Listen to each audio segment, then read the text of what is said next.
ظاہری بات ہے درجنوں کے حساب سے میرے اوپر اور تمام لیڈرشپ کے اوپر کارکنان کے اوپر FIR ہے. میں آج اصل میں اڈیالہ جیل میں ایک بوگس کیس میں اپنی جو جیل ٹرائل ہو رہا ہے میں اس کے لیے جا رہی تھی، لیکن مجھے راستے سے واپس آنا پڑا کیونکہ یہ جتنے میرے وکیل ہیں ان کا مجھے فون آیا اور میں نے میڈیا پہ بریکنگ نیوز دیکھی کہ میرے وارنٹ گرفتاری جاری ہو گئے. دیکھیں میں تو کورٹ کی عزت کرتی ہوں، بوگس کیسز صحیح پر ہم ججز کے آگے پیش ہوتے ہیں، کورٹ میں پیش ہوتے ہیں. ہم نے کہیں ملک چھوڑ کے بھاگنا تھوڑی ہے، ادھر ہی پاکستان کے اندر سیاست ہے، جینا مرنا بھی یہیں پر ہے، عزت بھی یہیں پر پاکستان میں، اور یہیں سے بھی انشاءاللہ انصاف ملے گا. تو پھر میں ہنگامی بنیادوں پر اڈیالہ جیل کے ٹرائل کو راستے میں چھوڑ کے واپس یہاں پہ آئی ہوں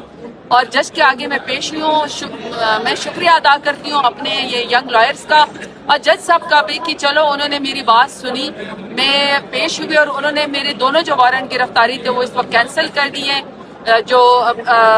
ایشو ہوئے تھے، اور اب واپس جو ہے شکر ہے کہ کوئی وارنٹ گرفتاری میرے نہیں ہے، اور اب اگلے مہینے کی جو ہے وہ 12 تاریخ کی پیشی میری لگ گئی ہے، تو لہٰذا کوئی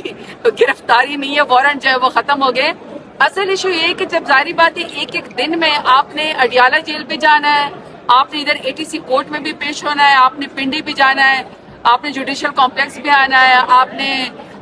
فیصل آباد میں پیش ہونا ہے. ایک ایک دن میں جب آپ نے 4 جگہوں پہ پیش ہونا ہے تو ظاہری بات ہے وہ راستے میں دیر سے بیر ہو جاتی ہے، لیکن پھر وہ وارنٹ گرفتاری جاری ہوتے ہیں. لیکن چلو بہت اچھی بات ہے کہ ہمارے پاکستان کے اندر جو 26 آئینی ترمیم کے بعد جو حالات اس وقت جوڈیشری کے ہو چکے ہیں، جس طرح جوڈیشری متنازع ہو چکی ہے اور پاکستان کا جو رول آف لا میں نمبر ہے وہ بالکل ہی ہم لوئسٹ پہ ہی آ گئے. پاکستان میں عدلیہ کو بھی متنازع بنایا گیا اور کل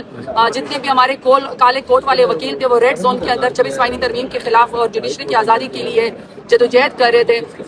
اور کل میں خود دوبارہ، چونکہ میں یہاں پہ پھر دوبارہ کل عدالت میں میری ایک پیشی تھی سنگجانی والے اس میں کیس میں، تو میں راستے میں دیکھ رہی تھی کہ ریڈ زون کو تو ایسے سیل کیا ہوا تھا جیسے خدا نخواستہ کوئی مقبوضہ کشمیر ہے یا کوئی مقبوضہ فلسطین ہے، اور